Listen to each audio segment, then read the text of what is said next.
देवभूमि में शुरुआत करेंगे खबरों का सिलसिला। तो 2 दिवसीय पौड़ी दौरे पर सीएम त्रिवेंद्र सिंह रावत है।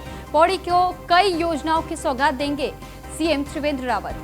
तो सीएम त्रिवेंद्र रावत ने कई योजनाओं की सौगात देने का फैसला लिया है पौड़ी जिले को, और कई परियोजनाओं का शिलान्यास करेंगे सीएम त्रिवेंद्र रावत। तो कंडोलिया पार्क का उद्घाटन करेंगे सीएम त्रिवेंद्र सिंह रावत। कंडोलिया टेका मार्ग पर चेरी ब्लॉसम वृक्षों का रोपण भी करेंगे।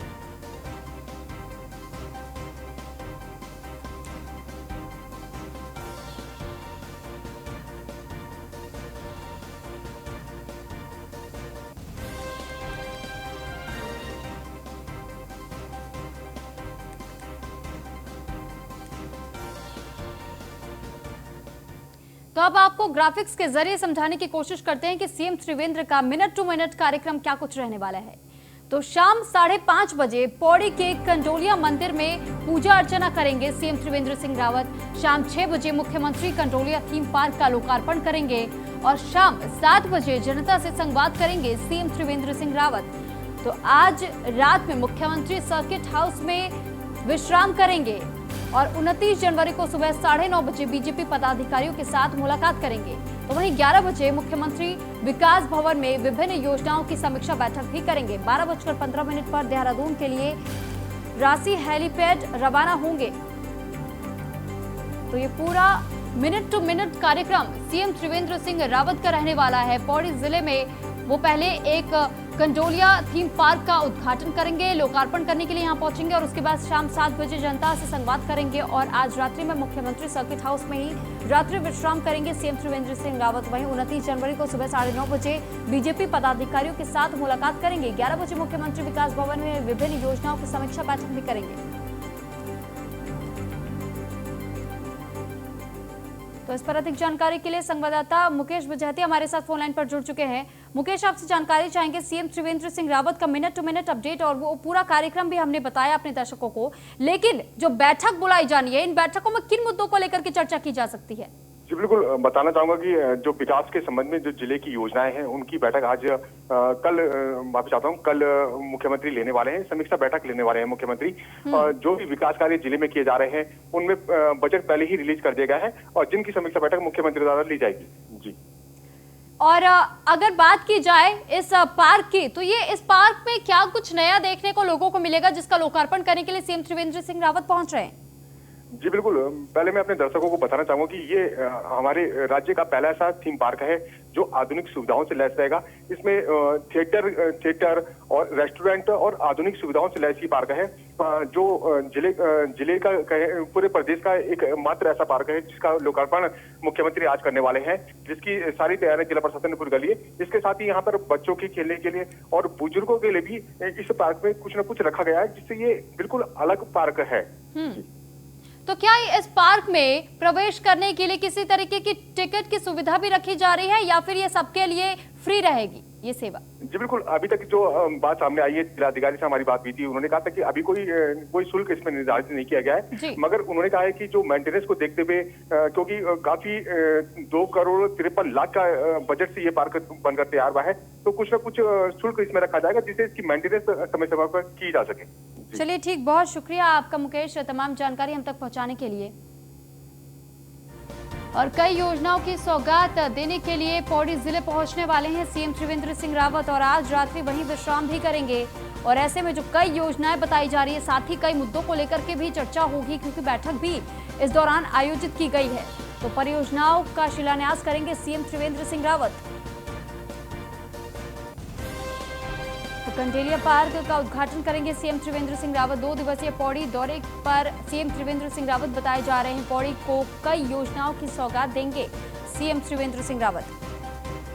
तो कई परियोजनाओं का शिलान्यास और लोकार्पण होना है और सीएम त्रिवेंद्र सिंह रावत कंडोलिया पार्क का उद्घाटन भी करेंगे। 2 दिवसीय पौड़ी दौरे पर सीएम त्रिवेंद्र सिंह रावत कई योजनाओं की सौगात देंगे सीएम त्रिवेंद्र सिंह रावत। तो लंबे समय से इस पार्क का इंतजार हर शख्स कर रहा था और जिसके बाद अब ये कहा जा रहा है पौड़ी वासियों के लिए बेहद खुशी की खबर, क्योंकि अब इस पार्क का जल्द ही उद्घाटन होने जा रहा है और बहुत जल्द जो तमाम पौड़ी वासी हैं वो भी इस पार्क में जा सकेंगे। तो पौड़ी को कई योजनाओं की सौगात देने की तैयारी में है सीएम त्रिवेंद्र सिंह रावत। कई परियोजनाओं का शिलान्यास भी सीएम त्रिवेंद्र सिंह रावत करने वाले हैं।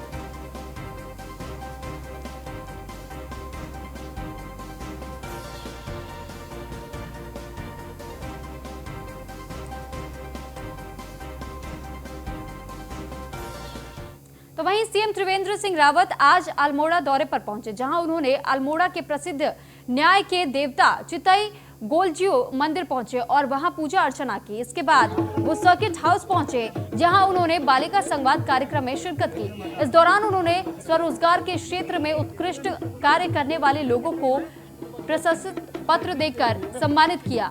वहीं कई पहाड़ी उत्पादों से सुसज्जित स्टॉलों का भी सीएम ने निरीक्षण किया।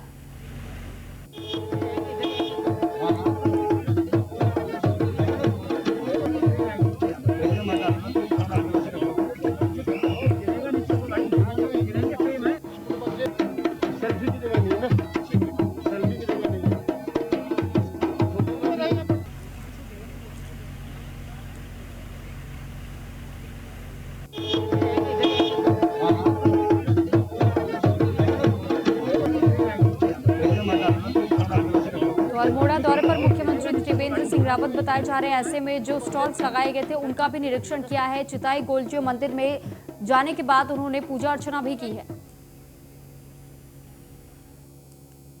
और वहीं हरिद्वार में फायर विभाग की बड़ी लापरवाही सामने आई है। सैकड़ों होटलों और धर्मशालाओं के पास फायर की एनओसी नहीं है, तो कई अस्पतालों के पास भी फायर की एनओसी नहीं पाई गई है। फायर सेफ्टी के नियमों को दरकिनार किया जा रहा है। हरिद्वार में अगले महीने कुंभ का आयोजन होना है, ऐसे में ये बड़ी लापरवाही मानी जा रही है।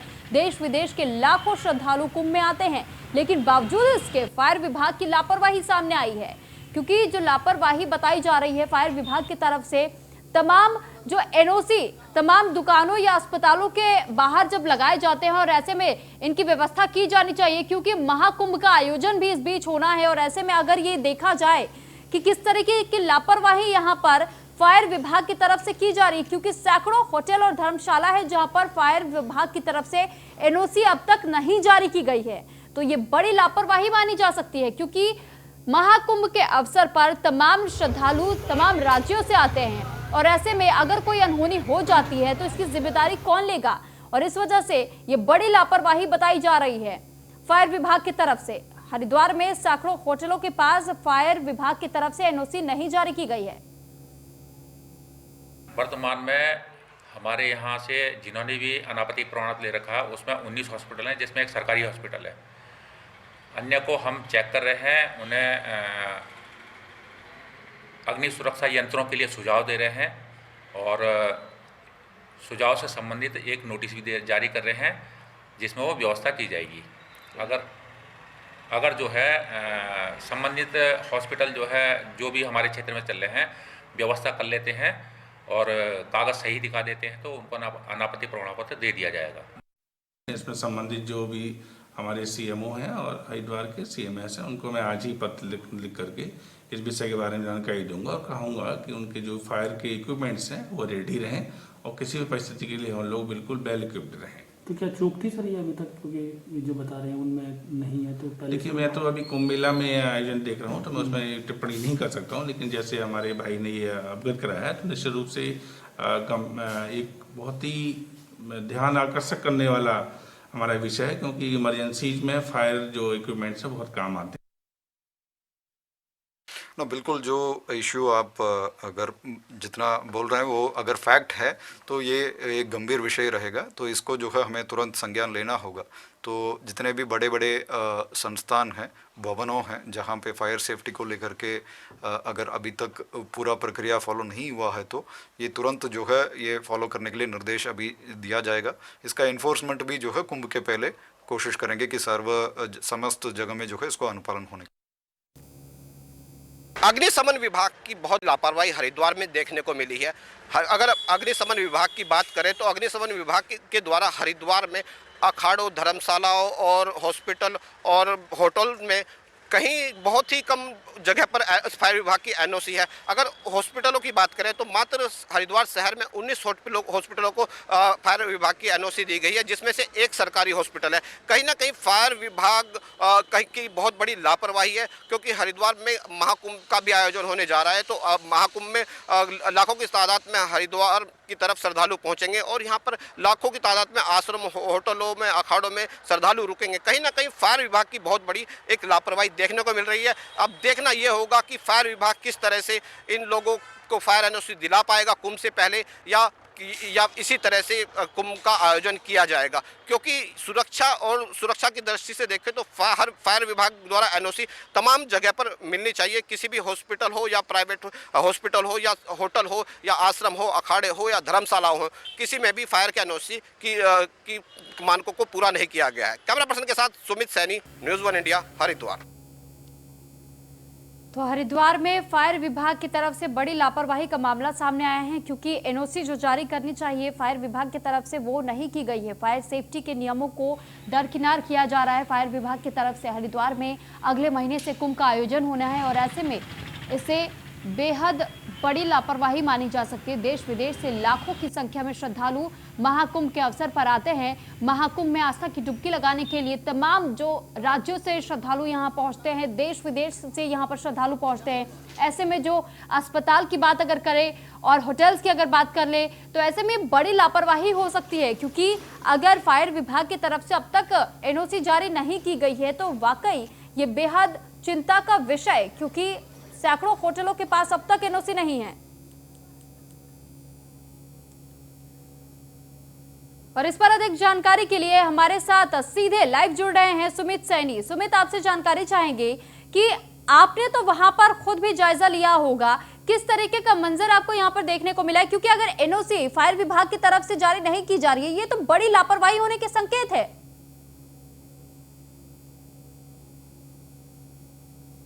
हरिद्वार में पहुंचेंगे और बात करें अगर हॉस्पिटलों की बात करें, धर्मशालाओं की बात करें, अखाड़ों की बात करें, आश्रमों की बात करें, क्योंकि श्रद्धालु लोग जितने भी आएंगे होटल में और धर्मशालाओं में रुकेंगे।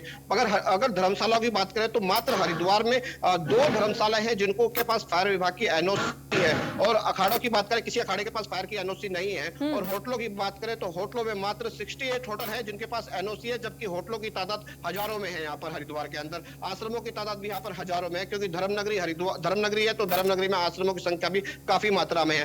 और अगर कहीं ना कहीं सबसे बड़ी लापरवाही देखी जा रही है हॉस्पिटलों की बात करें तो हॉस्पिटल में मात्र 19 हॉस्पिटल है, जिसमें से 18 हॉस्पिटल प्राइवेट है और एक मात्र सरकारी हॉस्पिटल है जिसमें फायर की एनओसी ली गई। कहीं ना कहीं बड़ा सवाल खड़ा हो जाता है, जब इतनी संख्या में श्रद्धालु या यात्री लोग जब हरिद्वार में पहुंचेंगे तो कहीं ना कहीं भीड़ की संख्या काफी होगी वहां पर, और कहीं ना कहीं ये हादसों को दावत देने वाली भी बात होगी। क्योंकि देश में कहीं ना कहीं अगर महाराष्ट्र की बात करें तो महाराष्ट्र में एक हॉस्पिटल में आग लगने के बाद में 10 बच्चों की मौतें हुई थी, तो उस पे भी उसके बाद भी संज्ञान लिया गया था कि कहीं ना कहीं जितने भी हॉस्पिटल हैं या सरकारी हॉस्पिटल हैं, तमाम हॉस्पिटलों में फायर की एनओसी विभाग की होनी चाहिए। लेकिन यहाँ हरिद्वार में बिल्कुल ही उलट देखने को मिल रहा है। किसी भी फायर किसी मतलब इतनी संख्या में हॉस्पिटल भी होने के बाद भी मात्र 19 हॉस्पिटलों में एनओसी है। क्या इस मामले को लेकर के जो फायर विभाग कहा जा रहा है, क्या वहां पर शिकायत दर्ज नहीं कराई गई थी कि अगले महीने से जब महाकुंभ का आयोजन होना है, ऐसे में लाखों की संख्या में, लाखों की तादाद में यहाँ पर अगर श्रद्धालु आते हैं, ऐसे में कोई अनहोनी हो जाती है तो क्या फायर विभाग इस बात की जिम्मेदारी लेगा? बिल्कुल, जब न्यूज़ 1 इंडिया की टीम ने खंगाला तो फायर विभाग से बात की तो उसकी अलग ही उल्टी तस्वीर देखने को मिली। फायर विभाग के द्वारा भी साफ तौर पे बताया गया कि एनओसी के लिए जो कहीं ना कहीं अस्पताल प्रबंधन जिम्मेदार है, कोई भी अस्पताल वाले एनओसी लेने के लिए हरिद्वार हमारे डिपार्टमेंट नहीं आ पा रहे। लेकिन जब उनसे पूछा गया कि आपके विभाग के द्वारा भी किसी को चिन्हित किया जाता है या कोई नोटिफिकेशन जारी किया जाता है या कोई उनको नोटिस दिए जाते हैं, तो उन्होंने साफ तौर पर कहीं ना कहीं कहते हुए नजर आए क्योंकि हमारे पास प्रावधान नहीं है, हमने इन लोगों को चिन्हित लोगों के पास जा रहे हैं, लेकिन कोई एनओसी बनवाने एनओसी के लिए कोई भी अप्लाई नहीं कर रहा है। जी ठीक, बहुत शुक्रिया सुमित आपका तमाम जानकारी हम तक पहुंचाने के लिए। तो गणतंत्र दिवस के मौके पर राजपथ पर उत्तराखंड राज्य की झांकी केदारखंड प्रदर्शित की गई और राजधानी दिल्ली में उत्तराखंड की झांकी केदारखंड को कृत्य पुरस्कार से सम्मानित किया गया है। इस मौके पर राज्य के उप निदेशक सूचना और झांकी नोडल अफसर केश चौहान से खास बातचीत की हमारे संवाददाता पीयूष तिवारी ने। देखिए, उत्तर प्रदेश की झांकी के साथ ही उत्तराखंड को भी पुरस्कार मिला है। हमारे साथ झांकी से जुड़े हुए जो पदाधिकारी थे वो मौजूद हैं। क्या नाम है सर आपका? मैं KS चौहान हूँ, deputy director information department Uttarakhand. कौन सा पुरस्कार मिला सर यहाँ पे? हमें इस बार तृतीय पुरस्कार मिला है उत्तराखंड की झांकी केदारखंड को। सर केदारखंड को चुना गया, किससे प्रेरणा मिली और काफ़ी अद्भुत झांकी बनी थी, कितने लोग इसमें मौजूद? इस झांकी को बनाने में सितंबर अक्टूबर से हमारा कॉन्सेप्ट ये शुरू हुआ था। माननीय मुख्यमंत्री के दिशा निर्देशों पे और उनके आशीर्वाद से भी कॉन्सेप्ट भारत सरकार को भेजा गया था। और चूंकि उत्तराखंड को माननीय प्रधानमंत्री का आशीर्वाद हमेशा मिलता है और मिलता रहेगा, और केदारखंड पे विशेष रूप से जो पुनर्निर्माण के काम है केदारखंड के, वो बहुत त्वरित गति से भारत सरकार के और उत्तराखंड सरकार के सहयोग से हो रहे हैं। उसी को प्रेरणा लेके इस बार हमने उत्तराखंड में केदारखंड थीम को फाइनल किया था। तो बिल्कुल हमारे साथ कुछ कलाकार भी मौजूद हैं। कितने उत्साहित हैं आप लोग आज? बहुत बहुत ज्यादा, इतना खुश है कि क्या बताएं। आप लोगों को भी सम्मानित किया गया है? जी,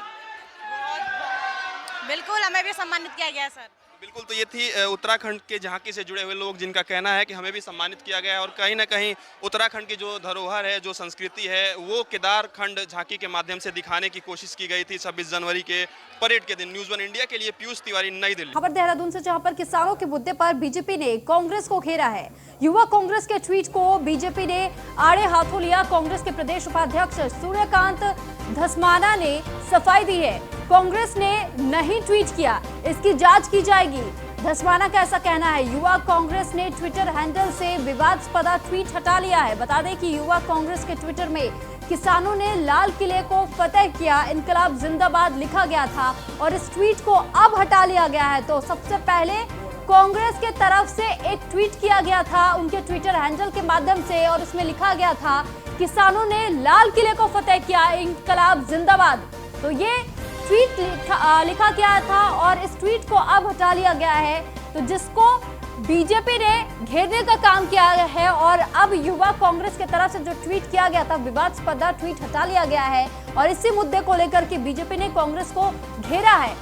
तो कांग्रेस पर सवाल खड़े कर रहे हैं बीजेपी। तो बीजेपी की तरफ से सवाल खड़े किए जा रहे हैं कि आखिर कांग्रेस प्रदेश उपाध्यक्ष सूर्यकांत धस्माना की तरफ से जो सफाई दी गई है और ये जो ट्वीट हटाने का काम किया गया है, उन्होंने ये कह दिया कि ये ट्वीट कांग्रेस की तरफ से नहीं किया गया था, इसकी जांच करवाई जाएगी। मतलब नहीं है इससे, ये कांग्रेस की कोई इस प्रकार की टिप्पणी नहीं है, कांग्रेस का कोई इस प्रकार का ट्वीट नहीं है। हम इसकी जांच करवाएंगे। अगर कोई इस प्रकार का कोई दुरुपयोग यूथ कांग्रेस के ट्विटर हैंडल का हुआ है, कैसे हुआ है, किसने किया है, इसकी जांच होगी। मैं समझता हूँ ये पार्टी की कोई पॉलिसी नहीं है, पार्टी की नीति नहीं है। हम लोग अराजकता के हमेशा खिलाफ हैं। ट्रैक्टर रैली में जो कुछ अराजकता हुई उसके लिए पूरी तरह से मोदी सरकार जिम्मेदार है। लाल किले में जिन लोगों ने निशान साफ फहराया वो मोदी जी के साथ उनके शाना बशाना, उनके दाएं बाएं कई फोटोग्राफ्स में देखे गए हैं। सन्नी देओल के वो व्यक्ति हैं। मुझे लगता है आरएसएस और बीजेपी को इन्फिल्टर करके इस प्रकार की अराजकता करवाई गई जानबूझ करके। इंतज़ार हो रहा था, 60 दिन से इंतज़ार कर रही थी आरएसएस, बीजेपी और मोदी सरकार कि कोई बहाना मिले किसान आंदोलन को बदनाम करने का। मतलब नहीं है इससे। तो वहीं गणतंत्र दिवस के दिन राजधानी दिल्ली में उपद्रवियों की ओर से लाल किले में तोड़फोड़ को लेकर के देश भर में लोग आक्रोशित नजर आ रहे हैं। कोटद्वार में भूतपूर्व सैनिकों ने लाल किले पर तिरंगे के अपमान को लेकर के विरोध में रैली निकाली है। रैली में बड़ी संख्या में भूतपूर्व सैनिकों ने भाग लिया।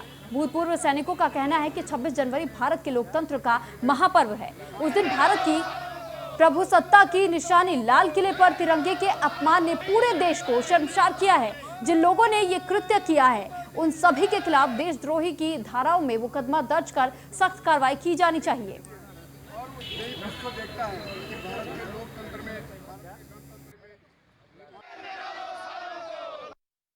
26 जनवरी के दिन जो हमारा देश की एक धरोहर है, प्राचीन धरोहर लाल किले में जो कुछ तथाकथित किसान नेताओं ने या उनके बीच में उपद्रवी थे, जो उन्होंने वहाँ पे हमारे देश का तिरंगे का अपमान और देश का माँ भारती का अपमान किया, उसके विरोध में ये हमारे पूर्व सैनिक, अर्धसैनिक और सामाजिक संगठन कोटद्वार ने एक विरोध में रैली प्रदर्शन किया है।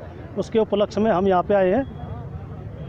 का आन बान और शान के लिए हमारे सैनिक सरहदों पर अपनी जान तक न्यौछावर कर देते हैं। कल परसों 26 जनवरी जिस दिन की गणतंत्र दिवस है, उस दिन वही उसी दिल्ली की हमारी जो भारत माँ की छाती है, छाती पर बैठकर जो तांडव किया, उसके विरोध में ये रैली है। और मसूरी में नमामि गंगे परियोजना को लेकर के गोष्ठी का आयोजन किया गया। आयोजन में प्रदेश प्रवक्ता कपिल गुप्ता ने शिरकत की। भाजपा नेता विजय रमोला ने कहा, गंगा से हमारी आस्था जुड़ी है और नमामि गंगे प्रधानमंत्री नरेंद्र मोदी की महत्वाकांक्षी योजना। कपिल गुप्ता ने ये कहा है कि महत्वाकांक्षी योजना है, प्रोजेक्ट है। और गंगा जिस तरह गंगा के किनारे कंक्रीट के जंगल खड़े कर दिए गए और कोई बिना किसी नियम के, बिना किसी कायदे के सारी गंदगी गंगा में जा रही थी, और गंगोत्री से लेकर गंगा जहाँ तक जाती है बहुत गंदे गंदे नाले गंगा में मिल रहे हैं। तो इन सब को लेके हमारे आदरणीय प्रधानमंत्री जो छोटी छोटी बातों पे ध्यान रखते हैं, उन्होंने इस सब पे अपना ध्यान केंद्रित करा और एक नमामि गंगे परियोजना के नाम से एक प्रोजेक्ट की शुरुआत करी 2014 में, जो आज बड़ी सफलतापूर्वक कार्य कर रहा है। जगह जगह नालों पर STP प्लांट बन चुके हैं। बहुत सारे नाले जो गंगा में सीधा मिलते थे वह रुक चुके हैं, और गंगोत्री से लेकर यहाँ पर जो सैकड़ों नाले गंगा में मिलते थे, उन सब के ऊपर या तो STP प्लांट बन चुके हैं या उस पर योजनाबद्ध कार्य चल रहा है। उसका नतीजा ये है कि आज हरिद्वार तक का जल गंगा में पीने